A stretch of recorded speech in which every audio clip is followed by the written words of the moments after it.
Well remember the name Vaibhav Suryavanshi because ये नाम flower नहीं बल्कि फायर है एंड इस नाम में बहुत ही तगड़े पावर है। वैभव सूर्यवंशी अब क्रिकेट जगत में एक सिर्फ नाम नहीं बल्कि एक इमोशन बन गया है, वो भी सिर्फ और सिर्फ अपने एक मैच से।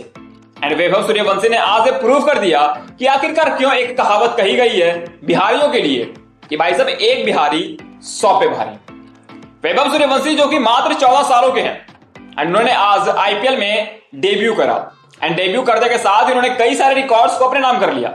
सबसे बड़ा रिकॉर्ड तो ये रहा कि वो आईपीएल में सबसे यंगेस्ट खिलाड़ी बन गए हैं खेलने वाले, मतलब आईपीएल में सबसे यंगेस्ट खिलाड़ी के तौर पर अब भाई साहब सूर्यवंशी यानी कि वैभव सूर्यवंशी का नाम लिया जाएगा, जो कि मात्र 14 साल एंड 23 दिनों के हैं। एंड उन्होंने आईपीएल में डेब्यू करने के साथ ही एक ऐसी पावर हिटिंग दिखाई जिसको देखने के बाद फैंस भाई साहब उनकी बल्लेबाजी को सेलिब्रेट करने से नहीं चूक पाए। मतलब अगर आप अपोजिशन की टीम में भी बैठे होंगे तो भाई साहब उस खिलाड़ी को जरूर आपने सेलिब्रेट करा होगा, क्योंकि उन्होंने आते ही जिस तरीके से पारी की आगाज करी भाई साहब वो सूर्य कुमार यादव वाला हमें मोमेंट याद दिलाता है जब उन्होंने इंटरनेशनल क्रिकेट में डेब्यू करा था एंड जोफ्रा आर्चर को अपनी पहले ही इंटरनेशनल बॉल पे एक तगड़ा छक्का जड़ा था। एंड एक वही मोमेंट यहाँ पे वैभव सूर्यवंशी के बल्ले से हमें देखने को मिली जब वो आईपीएल में डेब्यू कर रहे थे तो भाई साहब लॉर्ड शार्दुल को उन्होंने अपने पहले ही करियर के बॉल पे छक्का जड़ दिया आईपीएल में एंड एक स्टेटमेंट दे दिया कि भाई साहब ये वैभव सूर्यवंशी जो है वो फ्लावर नहीं बल्कि फायर है। मतलब वैभव सूर्यवंशी ने अपने पहले ही बॉल पे यानी कि आईपीएल के पहले ही बॉल पे जो छक्का जड़ा भाई साहब वो कोई छोटा मोटा छक्का नहीं था, 105 मीटर का छक्का था। अब आप समझ लो कि इनके अंदर किस तरीके की भूख भरी पड़ी है एंड ये किस लेवल का खिलाड़ी है कि भाई साहब आते ही इन्होंने छक्का जड़ा, वो भी 105 मीटर का, वो भी स्वैग वाला अंदाज में। एंड इसके साथ ही भाई साहब ये जब आउट हुए तो अपने साथ साथ सभी को इमोशनल करके गए। मतलब खुद आउट हुए तो वो तो रोते चले ही गए, बट भाई साहब इसके साथ उन्होंने कई सारे फैंस को भाई साहब रुला भी दिया। मतलब बहुत ही क्यूट मोमेंट था ये वैभव सूर्यवंशी के लिए इस आईपीएल में।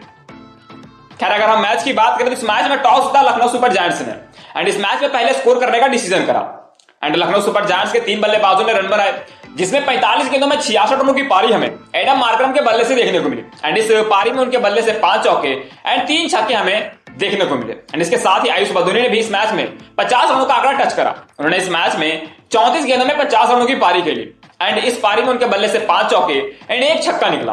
एंड इसके साथ ही लास्ट में आकर अब्दुल समद ने इस मैच में पूरी तरीके से माहौल क्रिएट कर दिया। उन्होंने मात्र 10 गेंदों में 30 रनों की पारी खेली जिसमें सिर्फ और सिर्फ 24 रन छक्के से आए थे। मतलब भाई साहब ने 10 बॉलें खेली एंड 10 बॉलों में 4 छक्के ठोक दिए एंड 24 रन उन्होंने बाउंड्री सही बना दिए। एंड इन तीनों की ही पारी के बदौलत लखनऊ सुपर जायंट्स का जो स्कोर है वो 20 ओवर में 180 तक पहुंच गया।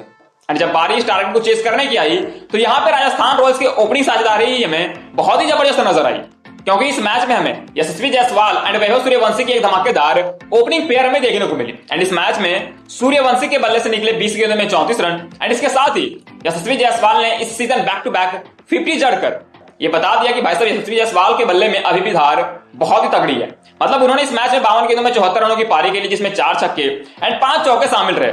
हालांकि स्ट्राइक रेट 142 का रहा, वो भी ऑलमोस्ट 50 से ऊपर गेंदें खेलने के बाद भी। हालांकि ये थोड़ा सा कम रहा बट मैच के अकॉर्डिंग ठीक ठाक ही पारी थी। आप ये नहीं कह सकते हो कि बहुत ही स्लो पारी रही हो, बट उन्होंने इस पारी से एक बात क्लियर कर दिया कि भाई साहब इस टीम में ना बल्लेबाजी में गहराई नहीं है, क्योंकि अगर वो टाइम ले रहे हैं यशस्वी जायसवाल जो कि भाई साहब टेस्ट को भी T20 के फॉर्मेट में खेलते हैं, तो भाई साहब समझ जाओ कि इनके बल्लेबाजी में वो डेप्थ नहीं है। खैर यशस्वी जायसवाल के साथ साथ इस मैच में 20 गेंदों में 40 रनों की पारी हमें वैभव सूर्यवंशी के बल्ले से देखने को मिली जिसमें भाई साहब 3 छक्के एंड सिर्फ 2 चौके शामिल रहे। एंड उन्होंने अपने बल्लेबाजी से एक स्टेटमेंट मानो सबको दिया हो कि भाई साहब इस नाम को आप याद कर लीजिए।